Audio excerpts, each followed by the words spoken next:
주님 다시 오실 때까지 나는 일어나 달려가리라. 주의 영광 온 땅 덮을 때 나는 일어나 노래하리. 내 사모하는 주님 온 세상 구주시라. 내 사모하는 주님 영광의 왕이시라. 주님 다시 오시는 그날까지, 주님 다시 오실 때까지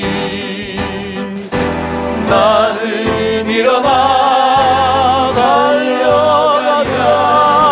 주의 영광 온 땅 덮을 때 나는 일어나 노래하리.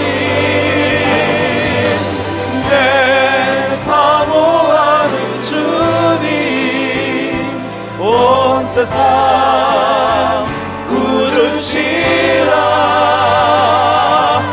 내 사모하는 주님 영광의 왕이시라.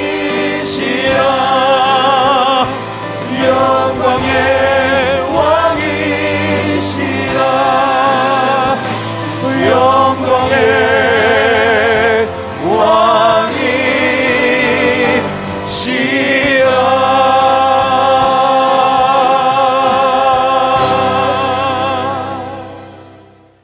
오늘 하나님의 말씀 우리 함께 묵상하도록 하죠. 누가복음 19장 11절에서 27절까지 하나님 말씀을 번갈아 읽겠습니다. 제가 11절을 시작합니다. 그들이 이 말씀을 듣고 있을 때에 비유를 더하여 말씀하시니 이는 자기가 예루살렘에 가까이 오셨고 그들은 하나님의 나라가 당장에 나타날 줄로 생각함이더라.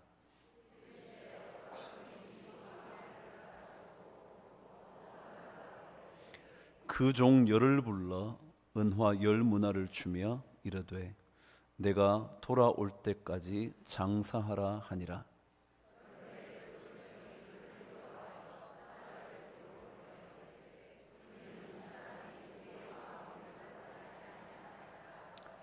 그 귀인이 왕위를 받아가지고 돌아와서 은화를 준 종들이 각각 어떻게 장사하였는지를 알고자 하여 그들을 부르니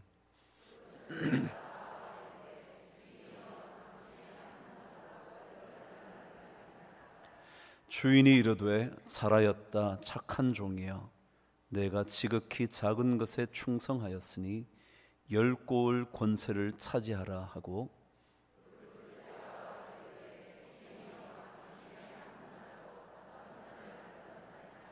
주인이 그에게도 이르되 너도 5고을을 차지하라 하고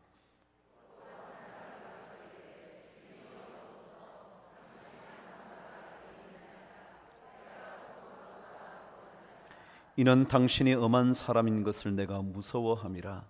당신은 두지 않은 것을 취하고 심지 않은 것을 거두나이다.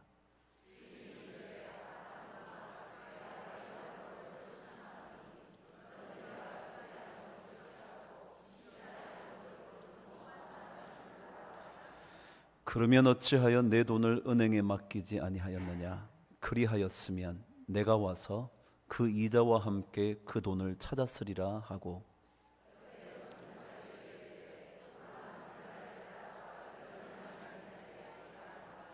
그들이 이르되 주여 그에게 이미 10문화가 있나이다.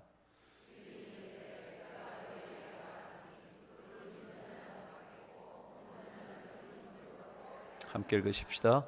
그리고 내가 왕됨을 원하지 아니하던 저 원수들을 이리로 끌어다가 내 앞에서 죽이라 하였느니라. 아멘. 이 말씀 많이 들었던 말씀이시죠. 복음서의 말씀은 웬만큼 신앙생활을 해보신 분들은 거의 다 익히 들어왔던 말씀일 것 같습니다. 10달란트의 비유나 10문화의 비유는 비슷한 구조를 갖고 있죠. 그 구조 속에서 하나님께서 조금씩 다르게 설명하고 있는 것 때문에 마태복음의 10달란트의 비유와 누가복음의 10문화의 비유가 조금씩 달라져 있는 것 같습니다.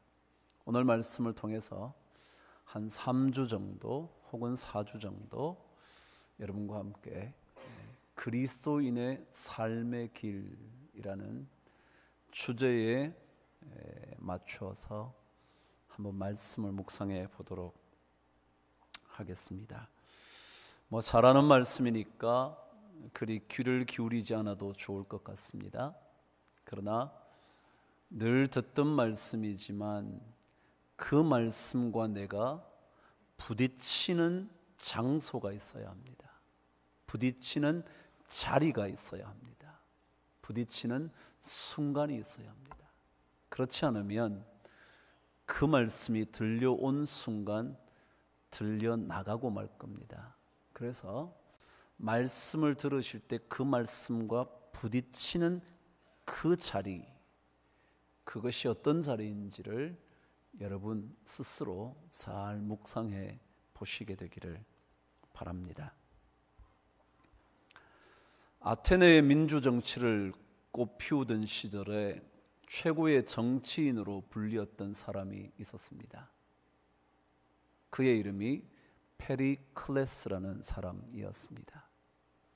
그는 얼마나 탁월한 언변을 가졌는지 그의 말을 듣던 사람들은 언제나 그의 이야기가 가장 옳다고 생각할 만큼 그는 설득력이 있는 정치인이었습니다. 그래서 그를 가리켜 설득의 귀재라고까지 붙여놓았죠. 근데 그가 펠로폰네소스라는 전투 기억하시는지 모르겠네요. 옛적 역사 시절에요. 그 전투에서 사망한 전사자들을 위한 추도사를 한 적이 있었습니다. 그 추모사가 얼마나 탁월했던지 지금까지 기억되고 있다 그러네요.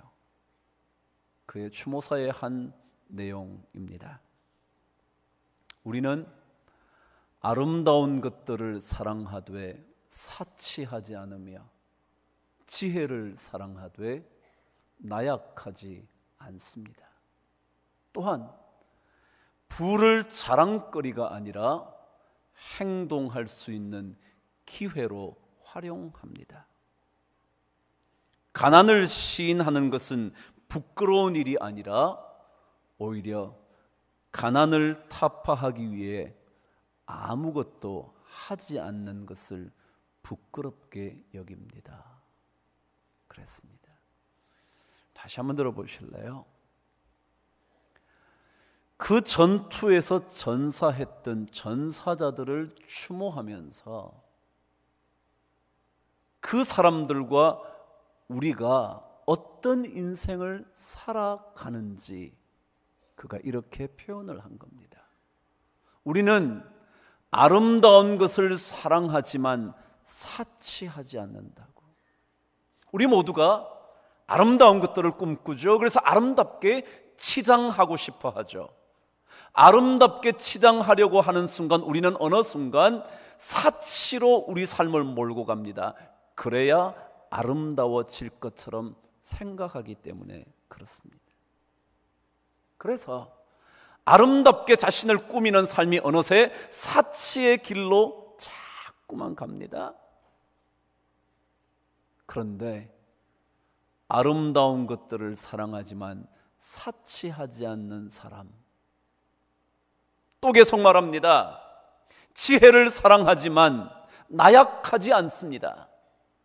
지혜라는 것, 지식이라는 것, 알미라는 것 때문에 오히려 삶이 지혜와 지식을 따라가지 못하는 나약한 삶이 되지 않고 오히려 지혜를 통하여 더욱더 탁월한 삶을 살기를 꿈꾸는 이야기였죠. 그것만이었습니까? 우리의 부를 자랑거리가 아니라 오히려 무언가를 할 수 있는 기회로 사용한다는 겁니다. 많은 사람들은 부를 자랑합니다. 이 정도 살면 누구에게도 꿀리지 않는다고 생각합니다. 그러나 그런 자랑거리가 아니라 부를 어떻게 쓸까? 어떻게 사용하면 그 부가 진정한 가치가 있는 것일까 생각한다는 거죠. 가난하다고 말하는 거요? 대부분의 사람들이 부끄러워하죠. 그렇지만 가난하다고 시인하는 것을 부끄럽게 여기는 것이 아니라 오히려 가난을 무찌르기 위하여 그 무언가를 하지 못한 나의 삶을 부끄러워한다는 이야기예요. 여러분, 그래요? 어떻게 살면 좋을까요? 우리 예수 믿는 사람 어떤 인생을 살면 좋을까요? 그 멋진 인생의 길을 낱낱이 열거할 수는 없지만 적어도 부끄럽지만은 않게 살아야 하지 않겠습니까? 적어도 우리 자식들에게 부끄러운 부모가 되지만은 않아야 하지 않겠습니까? 적어도 우리 주변 사람들에게 예수 믿는 사람의 수치스러운 모습을 보이지는 말아야 하지 않겠습니까? 오늘 말씀은 예수님께서 한 부류의 사람에게 말씀하신다고 오늘 성경은 기록합니다. 저와 함께 11절을 읽어보도록 하겠습니다. 시작.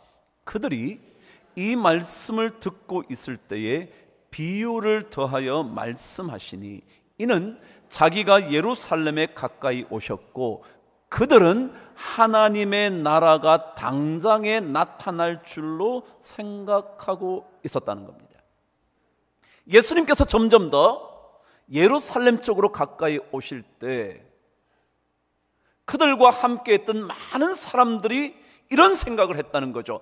이제 예수님께서 예루살렘에 들어오시면 하나님의 나라가 이루어질 거라고, 이제 금방 하나님의 놀라운 영광스러운 나라가 이루어지게 될 거라고, 그래서 내가 주님과 함께 있었기 때문에 이제 그 나라의 영광을 내가 누리게 될 거라고.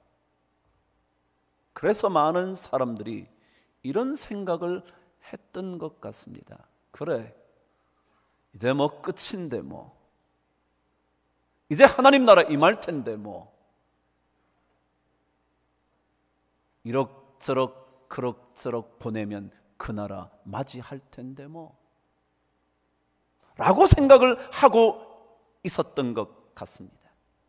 바로 그들에게 주님께서 오늘 성경 12절 13절은 이렇게 말씀해 주셨습니다. 읽어보실까요? 시작. 이르시되 어떤 귀인이 왕위를 받아가지고 오리고 먼 나라로 갈 때에 그 종열을 불러 은화 10문화를 주며 이르되 내가 돌아올 때까지 장사하라 하니라. 자, 보세요. 많은 사람들이 이제 주님 나라 오시면 그만인데, 주님이 다스리는 나라에 가면 나는 놀라운 삶을 살게 될 텐데 라고 그러면서 아마도 적당한 삶을 생각하고 있었던 것 같습니다. 아니, 이 땅의 삶 뭐가 필요해? 주님 곧 오실 텐데, 주님 만나면 그뿐인데, 아니 주님이 다스리는 놀라운 하나님의 나라에 들어가면 그만인데 뭘 그래? 라고 생각하고 있었을 때 주님께서 비유를 들어 말씀하신 것입니다. 한 귀인이 왕위를 받기 위하여 먼 나라로 갔대요. 여러분, 먼 나라로 갔다는 것은요, 왕위를 받고 되돌아오는 시간도 꽤나 걸릴 거다, 그런 것을 의미합니다. 먼 나라로 갔으니 금방 오지 않을 거라는 겁니다. 지금 백성들은 금방 하나님의 나라가 이루어질 거니까 뭘 신경을 써? 대략 살지, 하나님 나라 임하는데 곧 오는데 뭘 그렇게 애쓰며 살 것 있어? 근데 주님께서 한 귀인이 왕위를 받으려고 먼 나라에 갔다는 거예요. 그러면서 떠나면서 이렇게 말씀하셨다는 거예요. 문화를 주면서, 돈을 주면서, 은화를 주면서 이것을 가지고 내가 올 때까지 장사해라. 그럼 그리스도의 삶은 어떻게 사는 거냐 하면요, 오늘 말씀에 의하면 장사하면서 사는 겁니다. 장사하는 거예요. 그냥 살다가 하나님 나라를 맞이하는 것이 아니라 장사하면서 살아야 한다는 거예요. 주님 말씀 그대로 내가 올 때까지 이것을 가지고 장사해야 한다는 겁니다. 그럼 장사한다는 말이 뭐죠? 그것은 일한다는 거겠죠? 땀을 흘린다는 거겠죠? 수고한다는 걸 겁니다. 그냥 그렇게 살다가 주님 만난 게 아니라 땀 흘리다가 수고하다가 일을 하다가 장사하면서 정말 어렵게 하루하루 살다가 주님을 만나야 한다고 강조하는 겁니다. 여러분, 어느 일이든 쉬운 일이 어디 있겠습니까? 대기업이라고 어렵고 조그마한 구멍가게라고 쉽습니까? 대기업의 임원이라고 일이 쉽고 시장 바닥에서 일한다고 힘들겠습니까? 아니 어쩌면 작은 일이니까 아무것도 아니고 큰 일이니까 어렵겠습니까? 아니 어떤 일이든지 쉬운 일이 어디 있겠습니까? 걷어먹을 수 있는 일이 어디 있겠습니까? 그냥 자기 입으로 떨어지는 일들이 어디 있겠습니까? 어떤 일이든지 어떤 일을 하든지 그 일은 쉽지 않을 겁니다. 그래서 장사한다는 말은 땀 흘리며 수고한다는 말일 겁니다. 그래서 에베소서 4장 28절은 그렇게 말을 했습니다. 도둑질하는 자는 다시 도둑질하지 말고 돌이켜 가난한 자에게 구제할 것이 있도록 자기 손으로 수고하여 선한 일을 하라. 그렇게 말합니다. 여러분, 도둑질 한다는 게 뭐예요? 거저먹는 거죠. 자기는 수고하지도 않고 남의 것 가져오는 거죠. 아무런 땀도 수고도 일도 하지 않은 채 그냥 벌어먹는 거죠. 그걸 도둑질이라 그러는 거예요. 꼭 누군가의 걸 훔친다는 뜻이 아니라 아무 수고도 하지 않고 장사하는 고생을 하지도 않고 돈 벌겠다고 생각하는 거예요. 그게 도둑질이라는 거예요. 그거 하지 말고 오히려 어려운 사람들을 도울 수 있을 만큼 자기 손으로 수고하여 선한 일을 하라고요. 그래요. 하나님의 사람들은 하나님의 은혜로 살아요. 그러나 은혜로 살지만 땀 흘리면서 살아야 해요.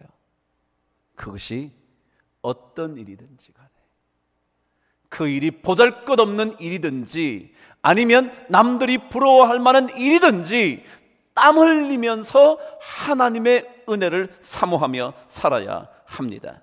아니 어쩌면 땀 흘릴 수 있는 그 자체가 은혜인 줄 알고 살아야 합니다. 그저 얻어지는 것은 없습니다. 그래서 성경은 그리스도인들은 어떻게 살아야 되느냐면 그 누구보다도 주님 올 때까지 땀 흘리며 수고하며 장사하며 사는 인생이 되어야 한다고 말합니다. 그럼 혹시 연탄길이라는 책을 읽어보신 적이 있는지 모르겠습니다. 얼마나 유명한 책이었냐 하면 이 책이 430만 부나 팔렸습니다. 또 안 놀라더라고요. 제가 1부 때 여기까지 해갖고는 안 놀라요. 근데 그 다음 얘기하니까 놀라더군요. 430만 부는요, 인쇄를 책 한 권당 1,000원만 받아도요 얼마인지 계산 한번 해보세요. 430만은 4,300만은 4억, 그 다음에 43억. 인쇄만 얼마라고요? 이제 좀 놀라시나요? 그래도 안 놀랐어요?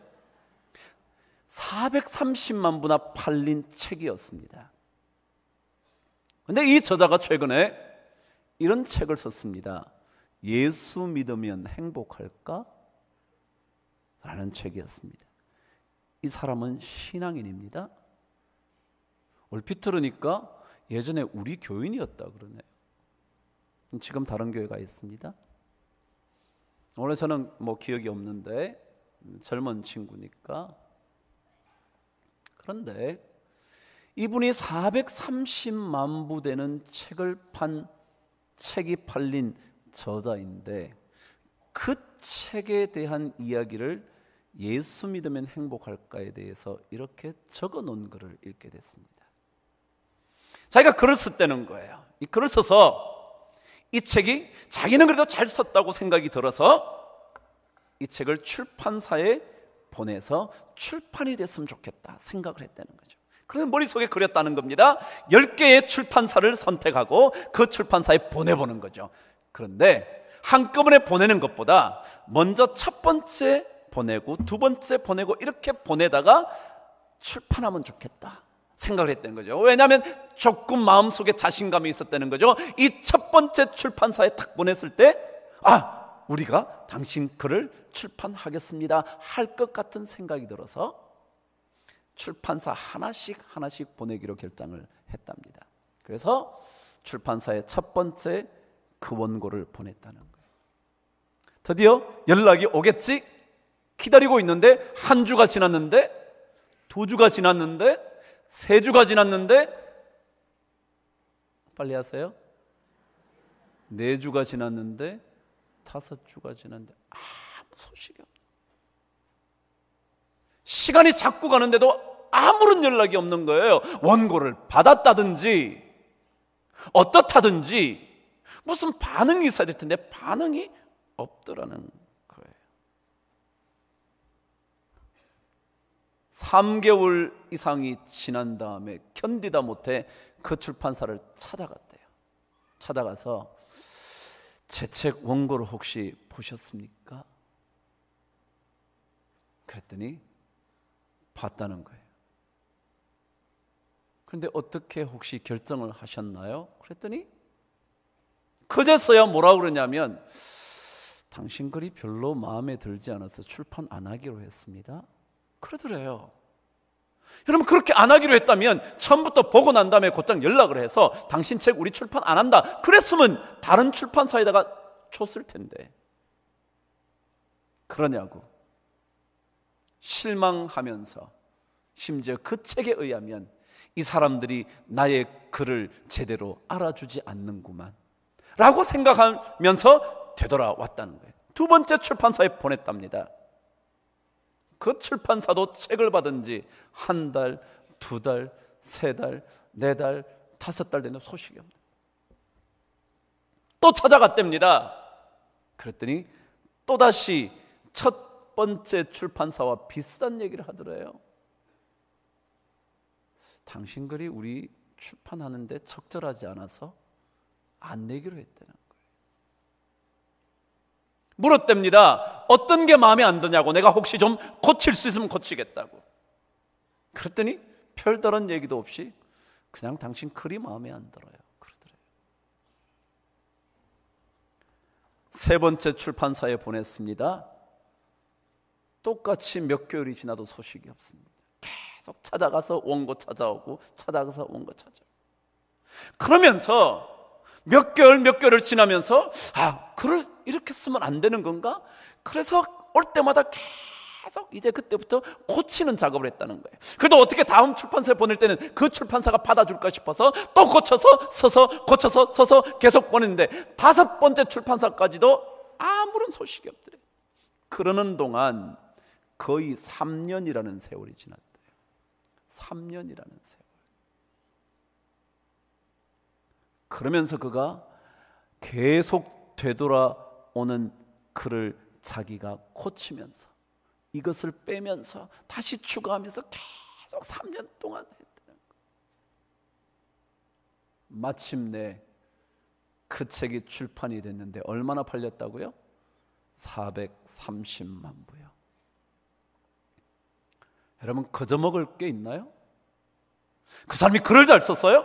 그 사람 글 쓰는 재능이 있었어요? 그래서 한 번만에 되면 어떻게 유명해진다고요? 여러분, 그런 것 없어요. 정말 갖은 노력을 하지 않고는 정말 오늘 말씀대로 주님 오시는 그날까지 장사하는 인생이 되지 않고는 우리 인생 주님의 길 걷기 쉽지 않아요. 쉬워 보이는 인생이 있는 것처럼 느껴져도 아니에요. 다 어렵게 지났어요. 제가 미국 이민 생활했잖아요. 우리 교인들이요 다 그러시던데요. 그 옛날에 올 때 몇백 불 들고 왔다고. 지금은 이렇게 잘 살지만, 좋은 차 좋은 집에서 살지만 다 힘들게 살아왔다고. 그래요? 성경은 말해요, 내가 올 때까지 이것을 가지고 장사하는 인생 되라고. 여러분, 그런데요, 장사한다는 말은 그렇다면 무슨 말일까요? 여러분, 오늘 성경 저와 함께 15절 16절 한번 읽어보겠습니다. 시작. 귀인이 왕위를 받아가지고 돌아와서 은화를 준 종들이 각각 어떻게 장사하였는지를 알고자 하여 그들을 부르니 그 첫째가 나와 이르되, 주인이여 당신의 한 문화로 10문화를 낚였습니다. 여러분, 우리 인생은요, 우리 그리스도인의 삶은요, 언제인가 샘할 날이 온다는 거예요. 언제인가 귀인이 왕위를 받아가지고 되돌아와서 어떻게 장사하였는지를 보는 날이 있다는 거예요. 여러분과 제가 주님 오시는 날까지 땀을 흘리며 살아야 하는 이유는 언제인가 그날이 되면 주님께서 너 어떻게 장사하고 살았지? 라고 평가하실 날이 온다는 거예요. 여러분과 제가 진짜 땀을 흘렸는지, 아니면 땀 흘리지도 않고 돈만 잘 벌고 살았는지, 그런 일이 가능성이 별로 없지만 그런 인생의 길을 걸어왔는지, 어떻게 장사했는지 알아보는 그날이 온다는 것입니다. 근데 오늘 성경은 장사한다는 것은 무엇을 의미하는 거냐? 16절에서 여러분 읽으셨지만 이렇게 말하는 거예요. 당신이 준 문화를 가지고 10문화를 남겼나이다. 남겼나이다. 여러분, 장사는 뭐냐면 남기는 겁니다. 장사한다는 것이 무슨 말이냐면 남겨야 한다는 것입니다. 많은 사람들이 그러죠. 이거 이렇게 팔면 믿져요 라고 말하지만 남기는 겁니다. 남기는 거라고요. 장사한다는 것은 무엇을 의미하냐면 남기는 인생 되어야 한다는 겁니다. 여러분, 뭘 남기시겠어요? 돈을 남기시겠습니까? 당연하죠. 장사하시니까 돈 남기셔야죠. 근데 돈만요? 돈만 남기시겠습니까? 아니요. 그럼 세상 기업들도요, 점점 더 기업에 대한 목표를 다르게 만들어요. 하버드 대학교에 경영학의 대가라고 불리는 마이클 포터라는 사람이 이런 얘기를 했습니다. 기업이라는 건 뭐냐면 이윤을 창출하는 것이지만 요즘은 그 이윤보다 더 중요한 게 하나 있다요. 그것을 영어로 CSV라고 말한답니다. 그게 뭐냐면 creating, 창조해낸다. S가 shared, 함께 나눌 수 있는, 공유할 수 있는, V, value, 가치. 제가 한번 설명할까요? 함께 공유할 수 있는, 기업을 함으로써 여러분과 제가 함께 나누어 가질 수 있는 가치를 창조해내는 게 기업이다. 그럼 좋은 기업도요, 돈만 남기는 것을 말하지 않아요. 세상 사람들도요, 괜찮은 기업이 되려면 여러분과 제가 가치를 함께 나눠야 된다. 진짜 나눌 값어치가 있어야 된다. 그런 것 만들어내는 게 기업이라 그래요. 그런데 예수 믿는 사람이 장사해서 돈만요? 아니죠. 그렇지 않을 겁니다. 그것만 남겨서는 안 되는 거예요. 그렇다면 여러분 뭘 남기실래요? 명예요? 그래요. 장사하셔서 명예 남기시면 좋죠. 근데 옛날에 제가 옛날 옛적에 거상 임상옥에 대한 얘기를 하면서 장사라는 게 뭐라고요? 사람을 남기는 거라고요. 그 사람은 사람을 남기는 거래요. 예수를 모르던 사람들이요, 돈을 남기는 것이 장사만이 아니라 사람을 남기고 공유할 수 있는 가치를 남긴다는 거예요. 생명을 살리는 그 무언가를 남기는 것, 그런 거 해야 되는 거 아닌가요?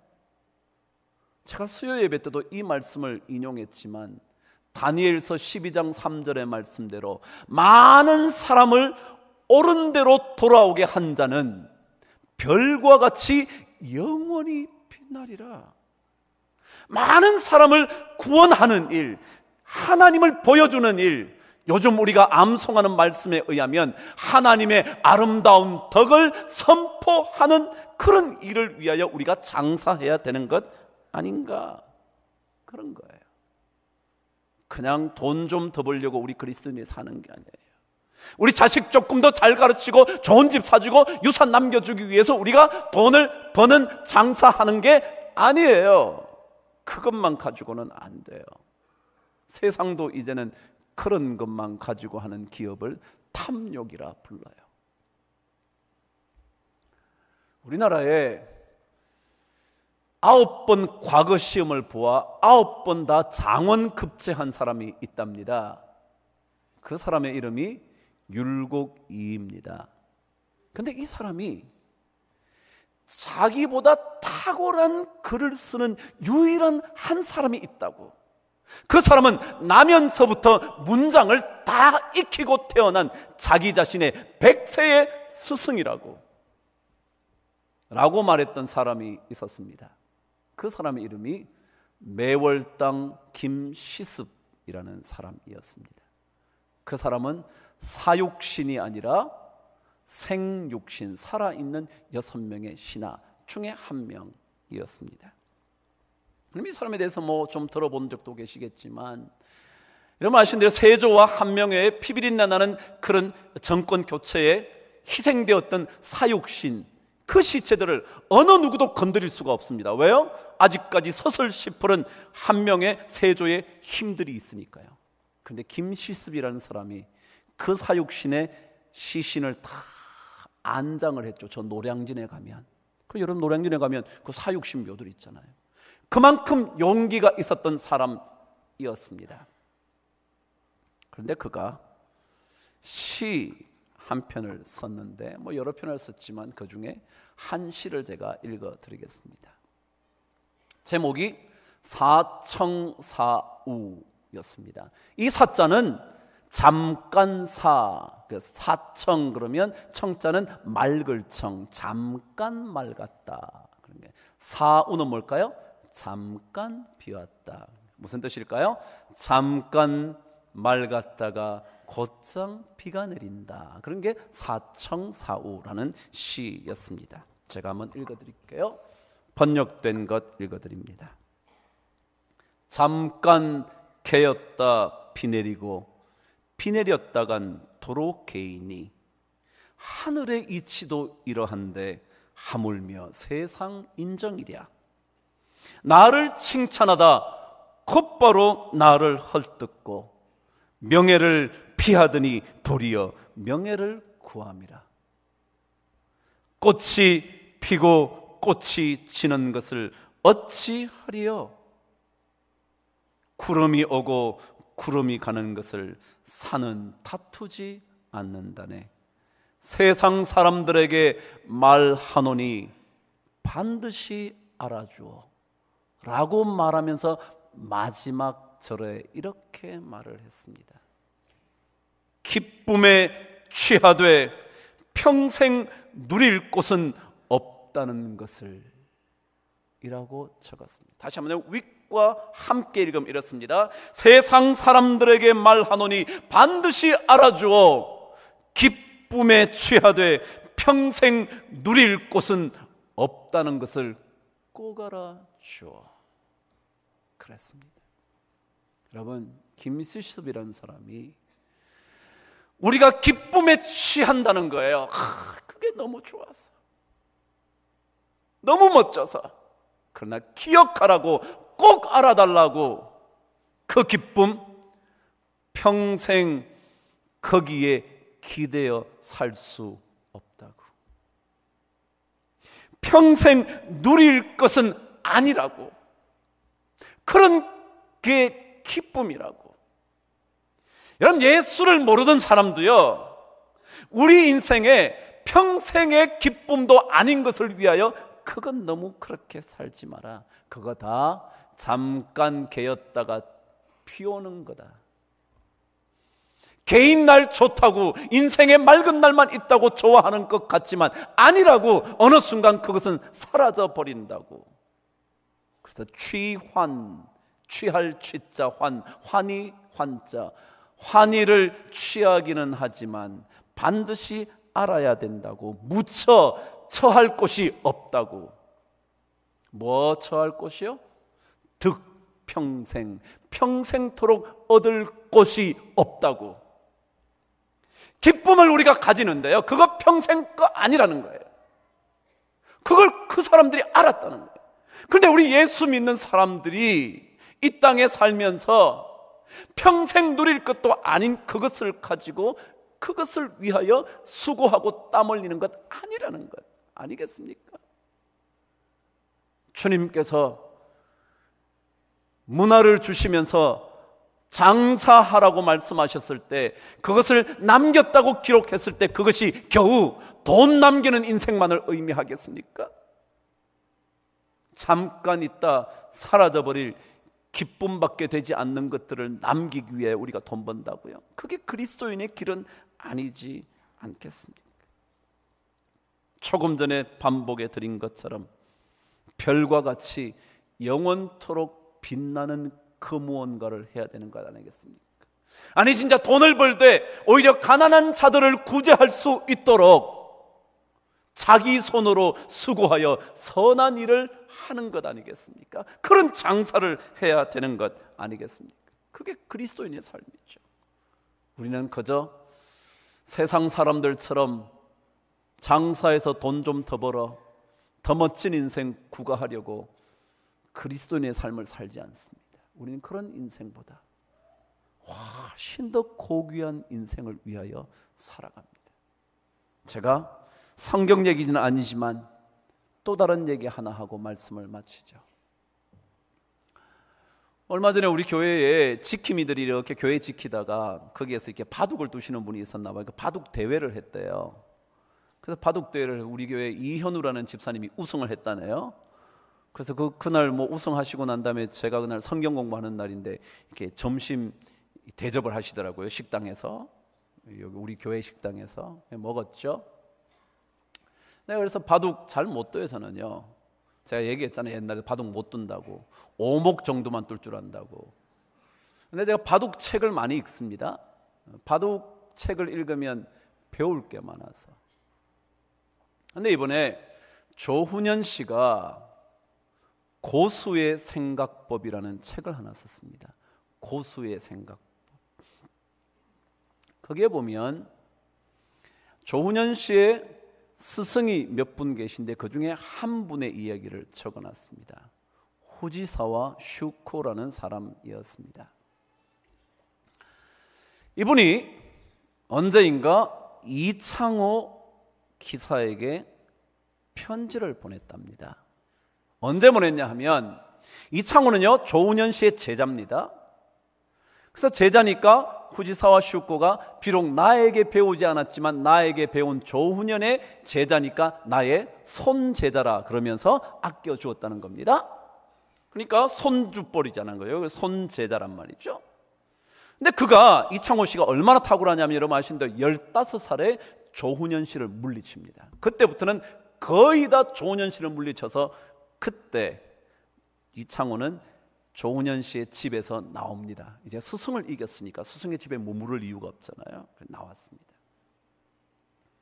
이창호가 1994년에 진로배에서 우승을 했을 때 이 후지사와 슈코가 편지를 썼답니다. 한번 들어보시죠. 나는 소년 시절의 조훈현을 보고 세계 제일의 재능일지 모른다고 매우 감탄했었지. 이제는 자네가 조훈현을 꺾었다니. 이런저런 이유로 그래서 자네와 한번 겨루어 보고 싶었는데 마침 지난 4월 후지스베에서 그 바람이 실현되었지. 결과는 내가 졌지만 자네의 바둑 됨됨이가 마음에 내키지 않았어. 그 내용이 마음에 들지 않았다는 거지.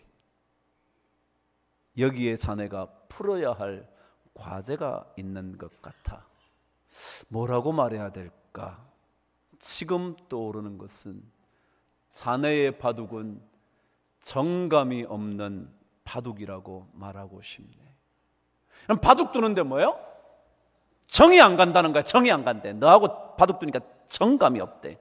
정이 느껴지고 감동이 되고 이런 게 없다는 거예요. 별 이상한 얘기 다 하는 거죠. 뭐 시합에 이기면 되는 거지. 뭘 감동은 뭔 감동. 그래서 정감이 없는 바둑이라는 거예요. 그러고는 계속 이렇게 말하는 거예요. 마음을 움직이는 감동이 적어.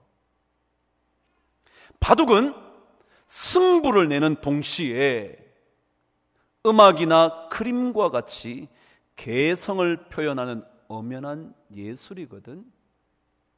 예술이라면 우리들이 보고 감동하는 독특하고 창조적인 차원의 세계가 있어야 마땅하다네.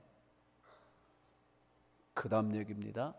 오직 이기기 위한 승부에 앞서서 자기 표현에 충실한 바둑을 생각해야 하네. 이젠 자네가 넘버원이니까 이런 것에 대한 의무가 있다고 생각해. 대단한 사람이죠. 바둑은 승부를 내는 것은 맞지만, 이기고 지는 것을 결정하는 일은 맞지만, 자네가 세계 최고의 1인자가 되었다면 감동을 주는 바둑, 사람들의 마음을 움직일 수 있는 바둑을 두는 의무가 있다고. 그것을 위해 애를 써야 한다고. 이 말에 이창호가 감동을 받았는지 자신의 자서전에 이 후지사와 슈코의 편지를 그대로 다 올려놨대요. 여러분, 제가요 아무 관계도 없는 것 같잖아요. 그런데 그런 생각이 드는 거예요. 예수를 모르는 사람들도 바둑이라는 승부를 내는 승부의 세계에서 승부가 아닌 감동이라는 얘기를 한다는 게요, 놀랍지 않나요? 우리 예수 믿는 사람이 남들과 똑같이 이 땅을 사는 건 맞아요. 다 똑같이 직장 생활하고요, 땀 흘리면서 장사하고요, 승진하기 위하여 애를 쓰고요. 그러나 기껏 돈 좀 더 잘 벌고 승진해서 명예를 얻고 노후가 보장되는 그런 인생만을 위해서 사는 것은 아니지 않을까요? 우리 그리스도인의 삶이요, 어느 성경대로 남겼다고 그랬는데 우리도 남기는 인생이 돼야 되는데 뭘 남길까 말이죠. 뭘 남길까? 그냥 돈만 남기는 인생 아니어야 하지 않겠어요? 제가 이철환 작가의 뒷얘기를 해드릴게요. 자기가 3년 동안 계속해서 거들 받으면서 계속 글을 고쳐 썼다는 거예요. 여러분, 남자가 3년 동안 글을 쓰는데 글도 안 팔리면 뭐 먹고 살아요? 그래서 자기가 학원 선생을 했다는 거예요. 학원에서 강의를 하면서 밤늦게 되돌아와서 그때부터 또 글을 쓰고 고쳐 쓰고 계속 하는 동안 병을 얻었는데 얼마나 그 병이 심한지 자살의 충동이 수도 없이 온. 예수 믿는 사람이 그 책에 의하면 그 고통을 잊어버리려고 이명 귀에서 막 울리는 소리요, 제일 심한 게 톱소리 나는 거래요. 그게 막 나서 견딜 수가 없는, 귀를 그냥 송곳으로 찔러버리고 싶은 충동. 그래서 이걸 잊어버리려고 술을 마시면 1시간 동안 마시면 그때만 잊어버린대요. 그럴 정도로 고통을 받았다는 거예요. 근데 어느 날부터, 어느 여름날 하나님께 기도하기 시작했다. 하나님, 저에게 이 연탄길 누군가에게 얘기할 수 있는 기회가 주어졌으면 좋겠다. 하나님, 진짜 기회를 주셔서 이걸 통하여 진짜 하나님 일 좀 하게 해달라고 막 기도했대요. 기도하면서 그때부터 글을 고쳐 쓰고 다시 빼고 쓰고 고쳐 쓰고 그렇게 했대요. 근데 한 세월이 얼마 지났는데 갑자기 어느 방송국에서 연락이 왔대요.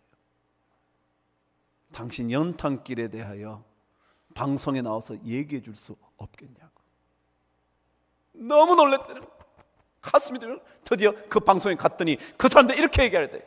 지난 여름부터 우리가 당신 책을 방송해야 되겠다고 준비하고 있었다고. 그 여름이 언젠데요?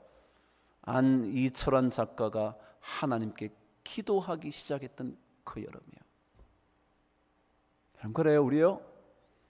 땀 흘리면서 살지만 하나님의 은혜가 필요해요. 그 은혜로 우리가 진짜 이렇게 땀 흘릴 수 있게 됐어요. 어쩜 여기까지 왔어요?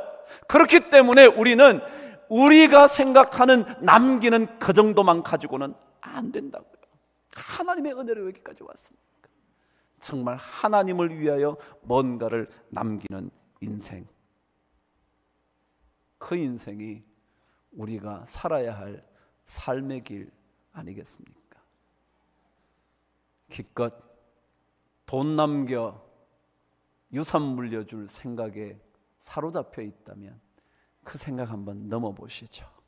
그래서 정말 주님께서 원하시는 것들을 남김으로 그리스도의 삶의 길을 잘 걷게 되는 은혜가 우리 모든 성도들에게 넘치게 되기를 주의 이름으로 축원합니다. 기도하겠습니다. 하나님 아버지, 우리가 여기까지 온 것 다 하나님의 은혜입니다. 그러나 나만을 위해서, 잠시 있는 기쁨을 위해서 그런 것 남기려고 사는 인생 되지 말게 하여 주시고, 하나님의 아름다운 덕을 선포하는 인생에 쓰임받을 수 있도록 땀 흘리며 수고하게 하여 주시옵소서. 힘들 때에도 주께서 주시는 능력으로 또다시 하나님을 섬기며 이웃들을 섬길 수 있는 수고의 땀을 흘릴 수 있는 우리 모두가 되게 하여 주시옵소서. 예수 그리스도 이름으로 감사드리며 기도드리옵나이다. 아멘.